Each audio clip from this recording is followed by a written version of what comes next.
Ka Sarkar Meghalaya Democratic Alliance kelawan rakyat santli ki bil ha ka dorbar sanrai jong ka yin rabar thau an jong ka jila. Bat ka ni kini kadai ka Meghalaya Right to Public Service Bill arazar po ka ba ay ka hok sa kinong song jong ka jila bakin yo ay ka jing sakri na kitna traikam jong ka Sarkar kat kum ka por bala bo. Omsu ban pentut kum bala ja haki khep ki bala lek. Kani ke dorbar sanrai ke banyak sang singil lenter kelas sedang hasil pelai jong kata yo. Bat hakani ke sedang ke Sarkar jela kelawan ra ya kini ki bil ban bu akmat ki dukot jong ke yin dorbar bakin ya tai haswa bani menjur bakin long ki an ki bapura ki bantrai kam hapok ke jela. Kini ki bil ki kentup ya ke Meghalaya Rights to Public Service Bill arazar arpo, ke Meghalaya Settlement of Areas Bill arazar arpo, ka Meghalaya Mineral Cess Amendment Bill arazar arpo, ka St. Xavier's University Shillong Bill arazar arpo, bat ka Meghalaya Farmers Empowerment Commission Amendment Bill arazar arpo. Katkum ka Meghalaya Rights to Public Services Bill arazar arpo bawan ra do menteri rang ba ka jelau Conrad ki sangma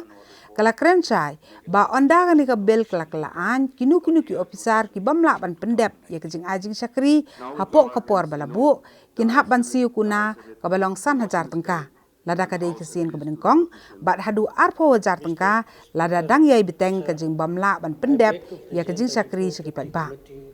Hakni ka an on thauru ya ka State Public Service Delivery Commission ka ba ondan u Chief Commissioner bat u Commissioner ki ban sa syang bisar ya ki jing ujor gi pat ba. Menteri ramba ka jela habawan ra ka Meghalaya Mineral Cess Amendment Bill arajar arpo ula pentep ba ka jingwan ra ka ni ka an kalong halor ko nong rim ban yo lum khajana no na ki khat southly ki jat mar po khando hapok ka jela ki ba kentup ya unar u mauthop u granite usiap dobertha khando mauslet maulen ba kiwe kani ka an kade ke jing pertama ya ka Meghalaya Mineral Cess Act khat khandai spa propra ka bala kdo ba ka jinglum khajana kan long na ka banta ban seng school bat ban pentrei ki kampan roi ha ki jaka ki badan ki par u Conrad loong ba kani ka an ke bathamai la kan thop lang ru ya ka jing penbiang ya ki lat ai jing sumar ko ombam omdi bat kiwi ki kampan roi na ka banta ka bet ka biang ju ki pat ba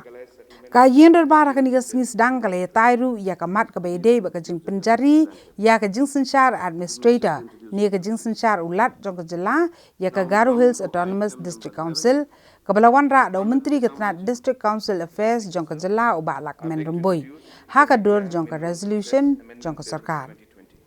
ka yin dorbar kala ajing menjur ka ni ka resolution ka baterwa ba ulat ka jela un simti ka jing sanchar ba ndru banai ya ka ni ka council lani tat hadu banda dep jit thamai ki MDC leng ba ka election laban kedo hang ni ba ka samai trikam ka basan snem jong ka yin dorbar GHADC kala sedang ha ka khat khandai trik jong risau arajar khatsan bat kala kutno aka khat pra trik urisau arajar arpo Henry namar ka jinglin shop jong ka klam COVID-19 ka Sarkar kala rai ban bu teng shwai ya ka jing penlong ki election ban jit thamai ki dikhot jong ni ka council.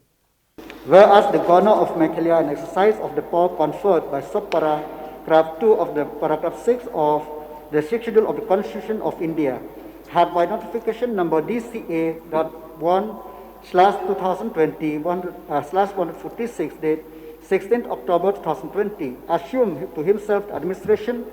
of the Garo Hills Autonomous District Council and all the functions and power vested in or accessible by the Garo Hills Autonomous District Council with effect from 19 October 2020 for the period of 6 months or till the constitution of the new council through the election whichever is earlier. Hakani ka singi ka yin dorbar klakan mau buramru ikinong yalam ba ki dukot barem jo ka yin dorbar ki bala khlat no na kani ka perthai ki ba kanthop yu ba HS Chella u ba Simon Siangshai u President Kari u Pranab Mukherjee bat lai punyongot ki wei pat kinong yalam